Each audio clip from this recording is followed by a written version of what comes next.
Welcome to American Black Journal. I'm Stephen Henderson. In recent weeks, we've heard the cry of racism echo on college campuses across the country. The protests were ignited after racist incidents at the University of Missouri forced the resignation of the school's president and chancellor. The two administrators were under fire because they didn't appropriately handle reports of racial abuse on their campus. And now students at other colleges are demanding their schools do more to prevent racism and discrimination. Locally, the University of Michigan is stepping out front of the issue by creating a comprehensive plan to address diversity concerns and promote racial equity and inclusion on its campus. Joining me now to talk about these efforts is U of M Vice Provost Robert Sellers. Welcome to American Black Journal. Thank you. It's a pleasure, Steve. So we should start by talking about some common history that we share. I was a student at the University of Michigan in the late 1980s and early 1990s. You were a graduate student in about the same time frame. Absolutely. And so we both can remember what campus was like then. There were more minority students back then than there are now. In fact, I believe that was the peak number of minority students in campus in that time frame. And there was a lot of tension on campus. In 1987, black students took over the president's office and demanded that the campus do more to deal with the racist incidents that had happened, to deal more with the environment on campus and inclusion. Jesse Jackson came and helped broker some of those agreements.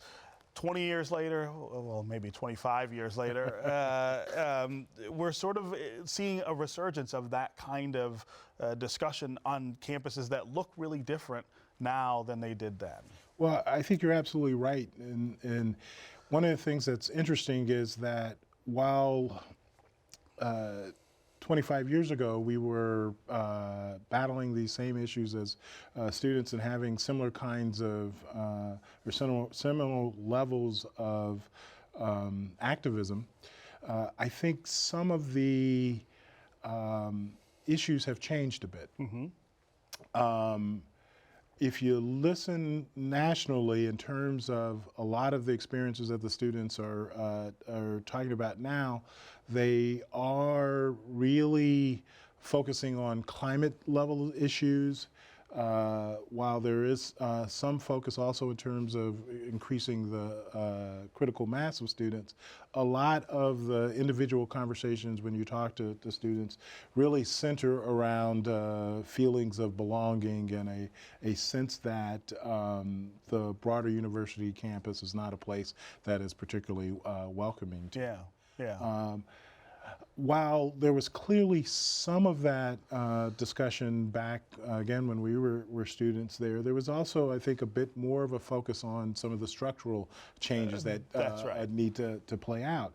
And in some ways, I think it's important both to recognize the fact that there's a long history with respect to many of the events that we're seeing today, but not to fall into the trap of thinking that we're basically back at the same place, right? Absolutely. Things are different. Absolutely. The students themselves are really different than kids were back then, and the campuses are different. And a school like University of Michigan handles these things in really different ways. Absolutely. Partially because of the law. Well, we have a law in Michigan that really handcuffs a lot of the things that you might be able to do. So we are very much handcuffed by Prop 2 and some of the things that we want to do. Another thing that is different, or at least what we've hope is different at the University of Michigan from now to then, is that we're trying to be proactive in this process, and proactive not in the sense that we want to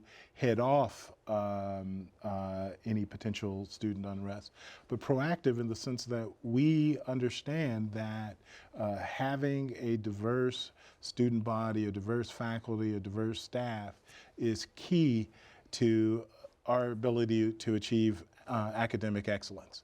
That we need as many different perspectives as possible to be able to challenge the very serious problems that we face as a society today, and also to do the very best artwork, best work in the humanities, et cetera. Multiple perspectives are needed. And so as we're attempting to make this progress, we're doing so in a way that is mission central, that this is not just It's not some offshoot. It's not a absolutely. one-off. Absolutely. Our goal is to institutionalize the work that we're doing. It builds on previous work that's been done in the past. Definitely builds on our student input, and the students bring energy to the efforts that we're doing. But we also want to be very clear, our goal is not simply to appease students. Our goal is to make the University of Michigan the best university that we possibly can do, and we cannot do that without being more diverse, more inclusive, sure. and more inclusive and more equitable. Yeah. What do you hear from students on campus, black students, other students, about that racial atmosphere? Last year we saw a really interesting, I thought, campaign on Twitter, Being Black at U of M, where black students were talking about some of the isolation that they feel because of the lower numbers on campus, and some of the climate issues in terms of how the school is welcoming or not. What are the things that you hear students tell you that they're concerned about? So they're very similar to what you've laid out. There's sometimes a sense that the university as a whole, as a community as a whole, may not be sending as welcoming messages as we should be, that they're also suffering from being in a situation where they're very different from many of the other students, faculty, and staff that are there. And so you have a sense of culture clash. And within that is the feeling that there may be negative stereotypes and impressions that are being placed upon them. At the same point in time, like everywhere in society, we also have a very, what I hope to be a small number of individuals in our community who engage in active discriminatory actions, which we need to make sure that we deal with as a university. But the other part of that is that we also have to make sure that all students, and for that matter, all faculty and all staff, have the skills to interact with folks who are coming from very different backgrounds and experiences. And I believe our students of color are particularly attuned to those experiences. And in some ways, another way in which they're, I think, a little different from our generation is that our generation sort of came into universities and settings like this with the assumption that we're probably not going to be treated well. So it's probably not going to be fair. It's not going to be fair. So there was no expectation of fairness. There was not necessarily an expectation that folks were going to interact with you in a particularly positive way. And that was both helpful given the kinds of de jure, in-the-face kinds of discrimination that we actually experienced. That still was around. That was still, absolutely was still around. And it was based, that kind of preparation was based on the kinds of messages that our parents had given us to go through there. Now, this generation is actually calling us on our promises of equality and our promises of equity. So when we recruit students, we say, come to Michigan. It's a place that you'll have an opportunity to be treated fairly, to interact with people from different places, to be respected, et cetera. And the students are demanding they want you to make good on it. We want to make good on it. And in the same way that most, or actually all students, have that assumption when they go off to school. Now you're seeing students of color and other marginalized students saying, hey, we deserve exactly that same thing.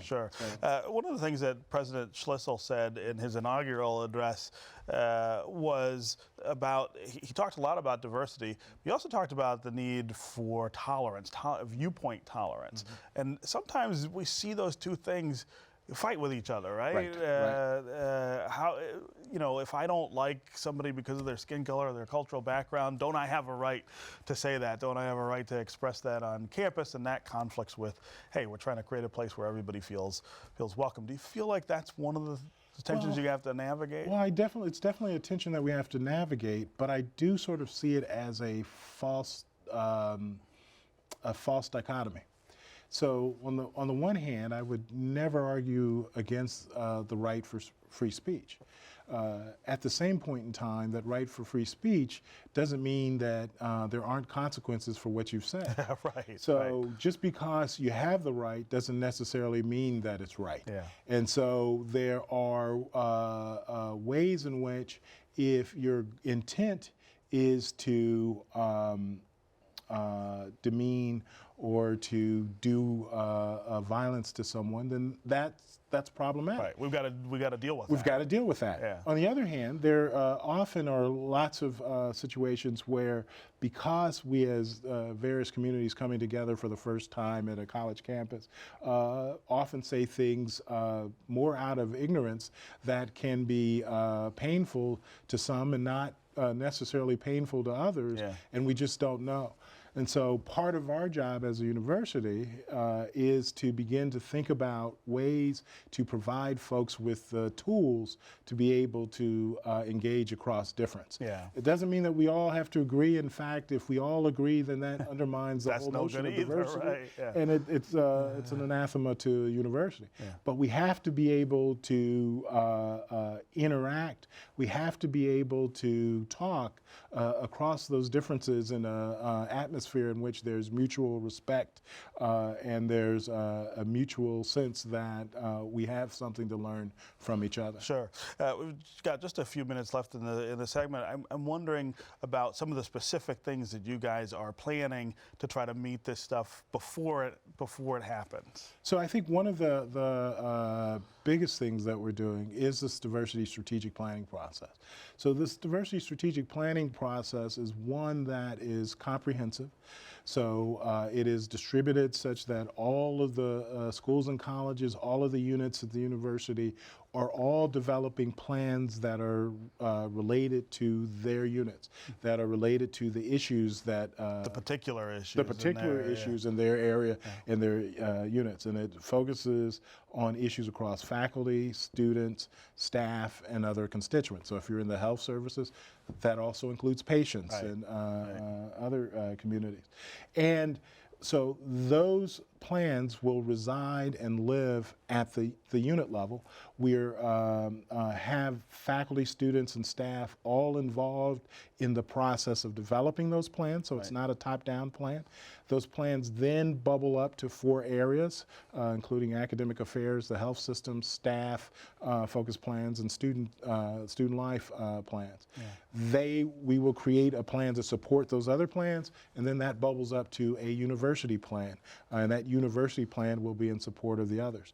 The importance of this process is that this now makes this a university commitment. It's Right. not the president's job Right. to make this university more inclusive and more equitable. It's all It's of our everybody's job. And that's the only way that it can happen. There is no magic wand in any administration that can be waved by the president to make the difference. But the only way the difference can happen is if everyone is involved, everyone is responsible, and everyone is held accountable. And feels like they have a part in Exactly, Yeah. exactly. We Yeah. want to create a greater sense of agency and a greater sense of efficacy with respect to everyone in the university.